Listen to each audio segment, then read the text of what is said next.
үйге Аққу келгеннен кейін үлкен апалары бұл кезде тұрмысқа шыққан жоқ, мектепте оқиды. Бірінен кейін бір ұстайды, бірінен кейін бір көтереді. Енді түнде ұйықтайтын уақытта ғана шығар, басқа уақытта сол қолда солай ұстап, солай өсті баламыз, немерем. Аққудың есімін өзім қойдым.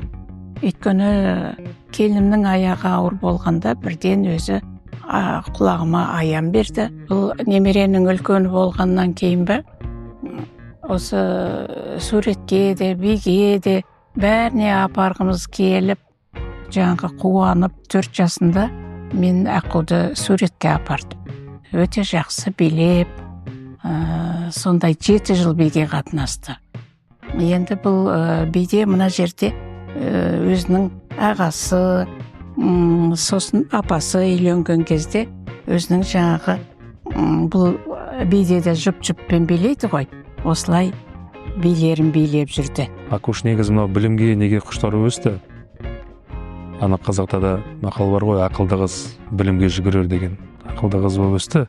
Сабағын бәрін жақсы оқыды, мектептен бастап жақсы оқыды. Бүкіл медальдар болды, грамоталар болды, университетке өзі түсті, жұмысына да ешқандай Аққуға біреуді папарасить етіп, біреуді никогда еткен емеспіз. Например, бір өзі істеп, өзі жұмысқа тұрып жақсы сөйтіп келе жатыр. Енді өзінің біліммен ғой, ақылдылығымен. Аққуым Бақытжан екеуміздің тұңғыш баламыз, ата-әжесін көптен күткен тұңғыш немересі, махаббатқа толы отбасында өскен, ата-әжесінің мейірімі не бөленген қыз бала өскен, өте өзі нәзік, сезімтал, бауырмал. Аққу мен үшін өмірдегі ең жақын адамдардың бірі. Оның ақылы мен өмірге деген көзқарасы өте ерекше. Және де оның маған ұнайтын басты қасиеті оның еңбекқорлығы деп айтқым келеді. Себебі ол бастаған ісін міндетті түрде соңына дейін жеткізеді. Мен өмірімде әпкемнің Аққудың алар орны өте ерекше. Кейде Аққу болмағанда не істер едім, кімнен үлгі, көмек, қолдау алатынымды білмейтін едім. Мен және інім Төрежан үшін Аққуда бәріне дайын. Әрдайым қолдауын береді, көмегін береді. Сүрініп қалған кездер болса тұрғызып, әрі қарай жұмыс жасауға көмектеседі.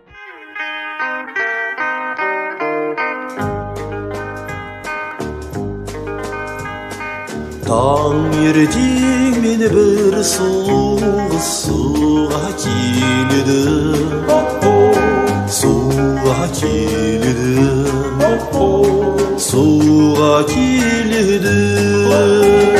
Ақ жетекте бір жас жігіт еріп келеді, еріп келеді, еріп келеді. Тоқтаңыз сұлу су іздеген, танысқым келеді менің сізбен. Айтыңыз атыңыз кім болады, танысып көрмеген бұрын қызбен.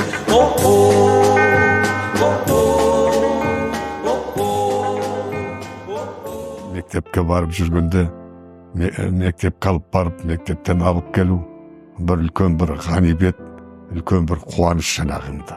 Әңгімелесіп, анау мынау сондай әңгімемен сөйтіп барамыз, мектептен сөйтіп келеміз. Сосын ата шамалы күтіңізші, мен мына Полинаменен ойнайын, деп сөйтіп жүрек. Содан сол жерде орындыққа Полинаның шешесімен екеуміз отырамыз, әңгімелесіп.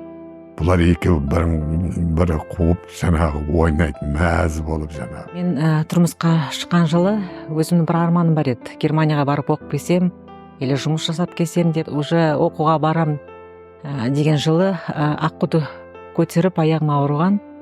Содан кейін ол арманнан бас тарттым. Аман-есен баламды дүниеге әкелейін деп арманнан бас тартып бара алмай қалдым. Сол әңгімені Аққуға көп айтатын. Осылай мен бара алмай қалдым Германияға. Осы мен арманым болғаны деп.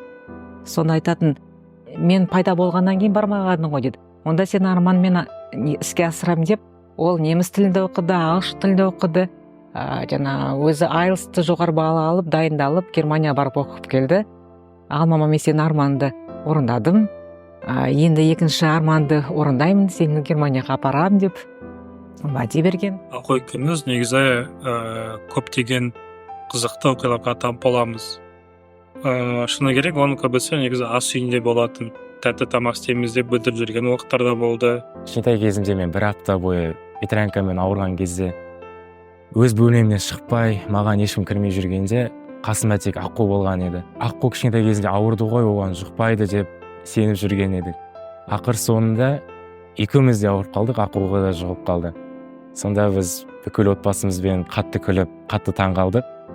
Аққудың бауырмашылдығын осыдан ақ көруге болады. Қарашы көзіме бір асыл жаным, жасырғаным жоқ. Жүрегімді саған тек тапсырамын, мәңгі ғашығым бол. Қарашы көзіме бір асыл жаным, жасырғаным жоқ. Жүрегімді саған тек тапсырамын, мәңгі ғашығым бол. Енді өзінің теңін тапты, той жасайық деп жатырмыз, амандық болса, ұзатайық деп жатырмыз. Осы балалар бақытты болсын, дендері сау болсын, өмір жастары ұзақ болсын. Ата-ананың тілейтіні осы балаларымыздың бақыты ғой. Иә, екі жаққа да мейірімді болып, балапандарым әрқашанда бақытты болып, өмір жастары ұзақ болсын, дендері сау болсын. Енді Алла өмір жасын ұзақ қылсын деймін. Дені сау болсын, қосағымен қосақ ағып, бақытты өмір сүрсін деймін енді.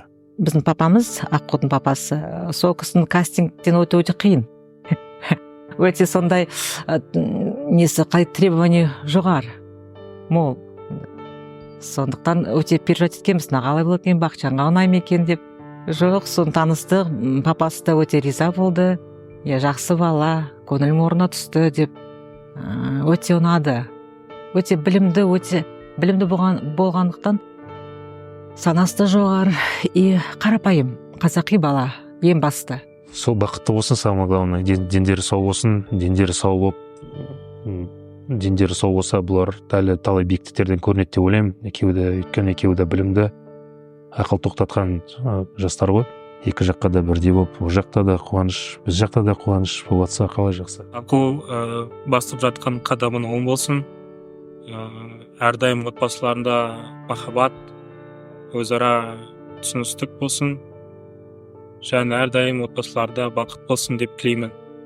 Шаңырақтың шаттығы мен берекесі әрдайым қолдарында болсын. Оның әрқашанда менің қасымда болғаны, оның бар болуы менің өмірімді жарқын әрі қызықты етеді деп сенемін. Аққу маған әрдайым үлгі болды және үлгі болып келеді. Ол әрқашан орнықты шешім қабылдайды, сондықтан мен оған міндетті түрде 100% сенемін.